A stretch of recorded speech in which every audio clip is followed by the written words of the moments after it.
If you love Baltimore sports, you'll love WNST.net even more now because we never stop saving you money around town. We're here at the harbor, and I've got, is it Rulon or Rulon? Let's get the spelling and the pronunciation right. It's R-U-L-O-N, and it's actually Rulon Gardner. Rulon Gardner of Utah, and obviously here to do a little thing for Accelerent today. Tell me about The Biggest Loser, because that's what everybody wants to know. Everybody's been watching you, and I mean, you were twice the size, right? You also was 200 pounds? I did.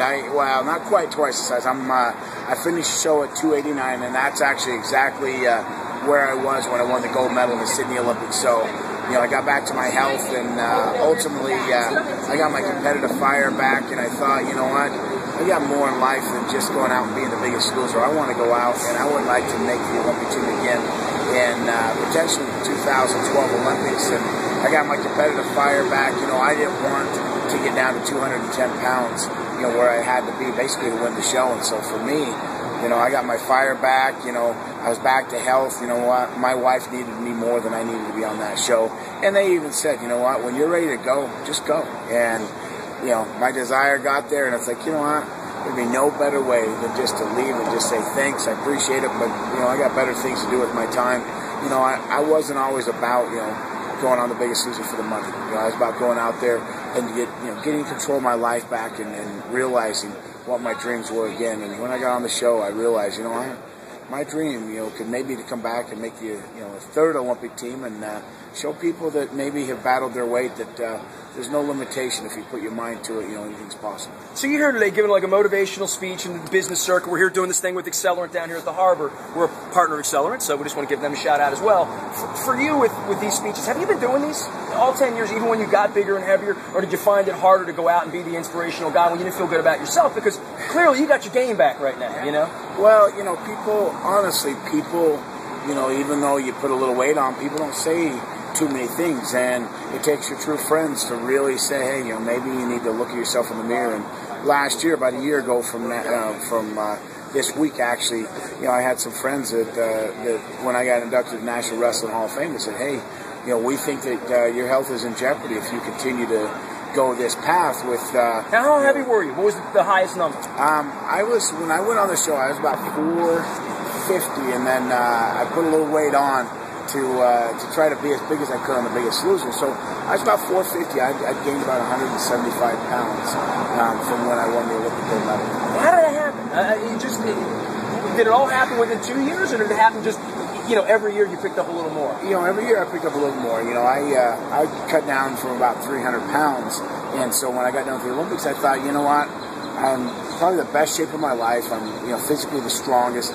I'm like, you know what, my body is so beat up. I've been wrestling for basically about 29 years, and I'm like, I'll just give my body time to heal and relax and recover.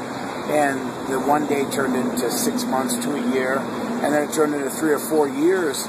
And in the process is when all the financial crash happened, and I had, you know, everything I had in my life, you know, buried into a business, buried into my health club, and that's when the financial crash happened.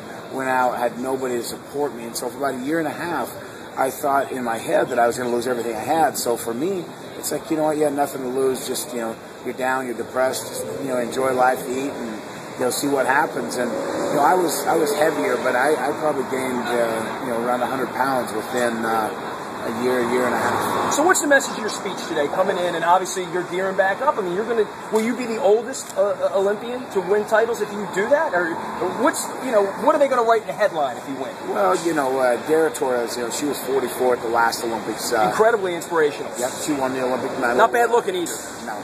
Just for the record. Not at all. For the old guys.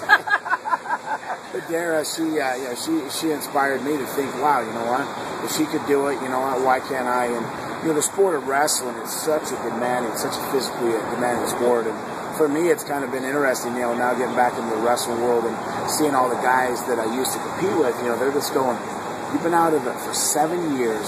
You come back in like, you know, day one, and you didn't miss a beat.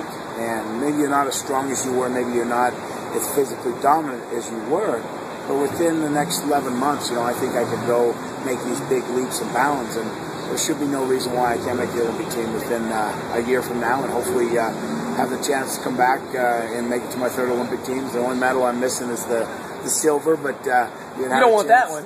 You don't want to add that one. Nope, but the chance to come back and to win a second, gold medal or even a medal. But ultimately to compete at the Olympics is my goal. And I got to beat an American named Jamil Byers, who's a world champion, who actually took my position when I retired 7 years ago. So to know that I got to come back and compete with such a great wrestler again, puts a lot of responsibility on my shoulders and his. And no matter who wins the Olympic trials next year, we'll be better for it because both athletes will push each other and it'll make the team, I think America, a stronger advocate for winning a medal at the London 2012 Olympics. Last thing, can't have you in Baltimore without talking about Kelly Gregg. You look like Kelly Gregg. You're almost built like Kelly Gregg. You know Kelly Gregg. Yeah. Now, from the wrestling perspective, his wrestling background translates to football. Football for you, did you ever consider that, or was that not something? I actually did. I played football in high school. I played some at the junior college I went to, and then even my senior year when I was done with wrestling, I took fourth place at the NCAA Nationals my senior year of college. I got done, and I actually tried out and did spring ball for the University of Nebraska 1 year before they won their first national title back in '94. So okay, Osborne. Yep, Tom Osborne, sure. was the head football coach. I did it, and I realized, you have a gift here, and that's your education. I struggled with my learning disability my whole career. So for me, just get your education, get your degree.